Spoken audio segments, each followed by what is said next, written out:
पूर्व काल में चित्रभानु नामक एक शिकारी था।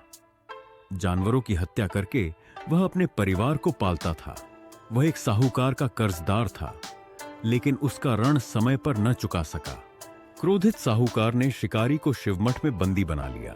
संयोग से उस दिन शिवरात्रि थी। शिकारी ध्यान मग्न होकर शिव संबंधी धार्मिक बातें सुनता रहा। चतुर्दशी को उसने शिवरात्रि व्रत की कथा भी सुनी। शाम होते ही साहूकार ने उसे अपने पास बुलाया और ऋण चुकाने के विषय में बात की। शिकारी अगले दिन सारा ऋण लौटा देने का वचन देकर बंधन से छूट गया। अपनी दिनचर्या की भांति वह जंगल में शिकार के लिए निकला, लेकिन दिन भर बंदी गृह में रहने के कारण भूख प्यास से व्याकुल था। शिकार खोजता हुआ वह बहुत दूर निकल गया। जब अंधकार हो गया तो उसने विचार किया कि रात जंगल में ही बितानी पड़ेगी। वह वन एक तालाब के किनारे एक बेल के पेड़ पर चढ़ कर रात बीतने का इंतजार करने लगा। बिल्व वृक्ष के नीचे शिवलिंग था जो बिल्व पत्रों से ढंका हुआ था। शिकारी को उसका पता न चला। पूडी धाव बनाते समय उसने जो टहनियां तोड़ दी वे संयोग से शिवलिंग पर गिरती चली गईं। इस प्रकार दिन भर भूखे प्यासे शिकारी का व्रत भी हो गया और शिवलिंग पर बिल्व पत्र भी चढ़े। एक पहर रात्रि बीत जाने पर एक गर्भिणी हिरणी तालाब पर पानी पीने पहुंची। शिकारी ने धनुष पर तीर चढ़ाकर ज्यों ही प्रत्यंचा खींची। हिरणी बोली, मैं गर्भिणी हूँ, शीघ्र ही प्रसव करूंगी। तुम एक साथ दो जीवों की हत्या करोगे, जो ठीक नहीं है। मैं बच्चे को जन्म देकर शीघ्र ही तुम्हारे समक्ष प्रस्तुत हो जाऊंगी, तब मार लेना। शिकारी ने प्रत्यंचा ढीली कर दी और हिरणी जंगली झादियों में लुप्त हो गई। प्रत्यंचा चढ़ाने तथा ढीली करने के वक्त कुछ बिल्व पत्र अनायास ही टूटकर शिवलिंग पर गिर गए। इस प्रकार उससे अनजाने में ही प्रथम प्रहर का पूजन भी संपन्न हो गया। कुछ ही देर बाद एक और हिरणी उधर से निकली। शिकारी की प्रसन्नता का ठिकाना न रहा। समीप आने पर उसने धनुष पर बाण चढ़ाया। तब देख हिरणी ने विनम्रता पूर्वक निवेदन किया, हे शिकारी, मैं थोड़ी देर पहले ऋतु से निवृत्त हुई हूँ। कामातुर विरहिणी हूँ, अपने प्रिय की खोज में भटक रही हूँ। मैं अपने पति से मिलकर शीघ्र ही तुम्हारे पास आ जाऊंगी। शिकारी ने उसे भी जाने दिया। 2 बार शिकार को खोकर उसका माथा ठनका। वह चिंता में पड़ी ढह गया। रात्रि का आखिरी पहर बीत रहा था। इस बार भी धनुष से लगकर कुछ बेलपत्र शिवलिंग पर जा गिरे तथा दूसरे प्रहर की पूजन भी संपन्न हो गई। तभी एक अन्य हिरणी अपने बच्चों के साथ उधर से निकली। शिकारी के लिए यह स्वर्णिम अवसर था। उसने धनुष पर तीर चढ़ाने में देर नहीं लगाई।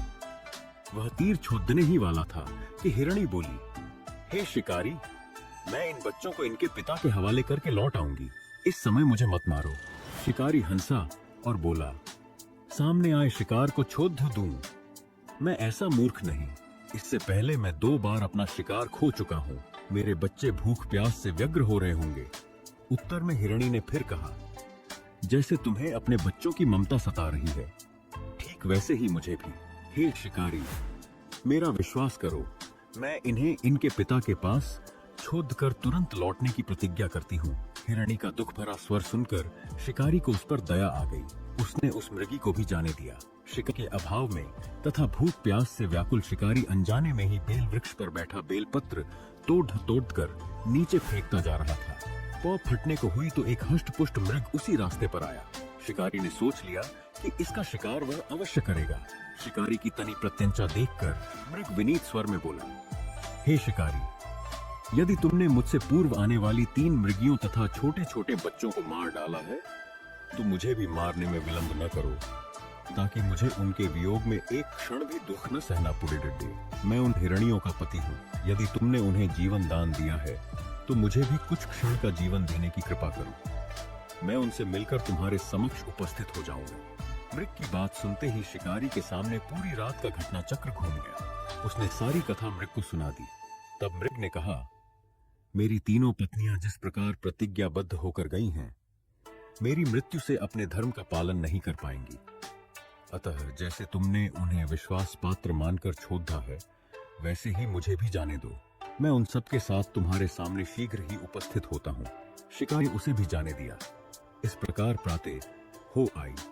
उपवास, रात्रि जागरण तथा शिवलिंग पर बेलपत्र चढ़ने से अनजाने में ही पर शिवरात्रि की पूजा पूर्ण हो गई। पर अनजाने में ही की हुई पूजन का परिणाम उसे तत्काल मिला। शिकारी का हिंसक हृदय निर्मल हो गया, उसमें भगवत शक्ति का वास हो गया। थोड़ी ही देर बाद वह मृग सपरिवार शिकारी के समक्ष उपस्थित हो गया ताकि वह उनका शिकार कर सके। किंतु जंगली पशुओं की ऐसी सत्यता, सात्विकता एवं सामूहिक प्रेम भावना देखकर शिकारी को बड़्ढी ग्लानि हुई। उसने मृग परिवार को जीवन दान दे दिया। अनजाने में शिवरात्रि के व्रत का पालन करने पर भी शिकारी को मोक्ष की प्राप्ति हुई। जब मृत्यु काल में यमदूत उसके जीव को ले जाने आए तो शिवगणों ने उन्हें वापस भेज दिया तथा शिकारी को शिवलोक ले गए। शिव जी कृपा से ही अपने इस जन्म में राजा चित्रभानु अपने पिछले जन्म को याद रख पाए तथा महाशिवरात्रि के महत्व को जानकर उसका अगले जन्म में भी पालन कर पाए। शिकारी की कथानुसार महादेव तो अनजाने में किए गए व्रत का भी फल दे देते हैं, पर वास्तव में महादेव शिकारी की दया भाव से प्रसन्न हुए। अपने परिवार के कष्ट का ध्यान होते हुए भी शिकारी ने मृग परिवार को जाने दिया। यह करुणा ही वस्तुतः उस शिकारी को उन पंडित एवं पुजारियों से उत्कृष्ट बना देती है जो कि सिर्फ रात्रि जागरण, उपवास एवं दूध, दही, बेल पत्र आदि द्वारा शिव को प्रसन्न कर लेना चाहते हैं। इस कथा में सबसे महत्वपूर्ण बात यह है कि इस कथा में अनजाने में हुए पूजन पर विशेष बल दिया गया है। इसका अर्थ यह नहीं है कि शिव किसी भी प्रकार से किए गए पूजन को स्वीकार कर लेते हैं अथवा भोलेनाथ जाने या अनजाने में हुए पूजन में भेद नहीं कर सकते हैं। वास्तव में वह शिकारी शिव पूजन नहीं कर रहा था।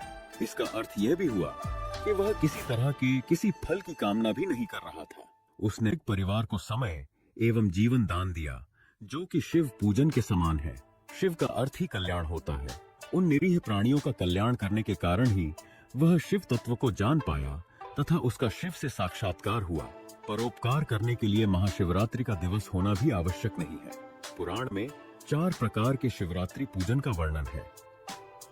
मासिक शिवरात्रि, प्रथम आदि शिवरात्रि तथा महाशिवरात्रि। पुराण वर्णित अंतिम शिवरात्रि है नित्य शिवरात्रि। वस्तुतः प्रत्येक रात्रि ही शिवरात्रि है। अगर हम उन परम कल्याणकारी आशुतोष भगवान में स्वयं को लीन कर दें तथा कल्याण मार्ग का अनुसरण करें, वही शिवरात्रि का सच्चा व्रत है।